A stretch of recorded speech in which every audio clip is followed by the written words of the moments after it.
കാസർഗോഡ് കാട്ടുപന്നിയുടെ ആക്രമണത്തിൽ അച്ഛനും മകൾക്കും പരിക്കേറ്റു. ബളാൽ പേങ്ങോട്ടെ ഷിജുവും മകൾ സാന്ദ്രയുമാണ് ഇരുചക്ര വാഹനത്തിൽ സഞ്ചരിക്കവേ കാട്ടുപന്നി ഇടിച്ച് റോഡിൽ വീണത്.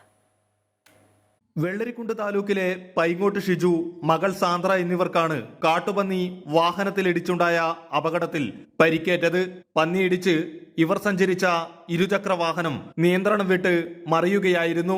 മലയോര പാതയിൽ കല്ലഞ്ചിറ മകാമിന് സമീപത്ത് വെച്ചായിരുന്നു കാട്ടുപന്നി വാഹനത്തിന് നേരെ ചാടി വീണത്. മകളെ ബസ് കയറ്റുവാനായി ടൗണിലേക്ക് വരികെ രാവിലെ 5 മണിയോടെയായിരുന്നു സംഭവം. നമ്മൾ കട്ടിങ്ങനെ കൊണ്ടുവന്ന് വന്ന് ചാടി വന്ന് ഞങ്ങൾ ഇടിച്ച് തെറിപ്പിച്ച് പോയി. ഞങ്ങളുടെ റോഡിൽ വീണവർക്ക് കൊച്ചുകുട്ടിയുടെ ബോധം നഷ്ടപ്പെട്ടു. ഞാൻ പിന്നെ എഴുന്നേറ്റ് വരുമ്പോഴേക്ക് ഒരു ജീപ്പുകാരൻ ആരെന്നറിയില്ല, ഒരു ജീപ്പുകാരനും പിന്നെ KSRTC-കാരും കൂടി ഞങ്ങളെ എടുത്ത് വണ്ടിയിൽ കയറ്റി ആസ്പത്രിയിൽ കൊണ്ടുപോയി. ഷിജുവിന്റെ വാരിയെല്ലുകൾക്ക് പൊട്ടലുണ്ട്. സാന്ദ്രയുടെ പരിക്ക് തലയ്ക്കാണ്. എൻ്റെ തലയ്ക്ക് 3 സ്റ്റിച്ചുണ്ട്, പൊട്ടലുണ്ട്. പിന്നെ എൻ്റെ നടുപിടിച്ച് വീണുകൊണ്ട് നടക്കാൻ പറ്റുന്നില്ല.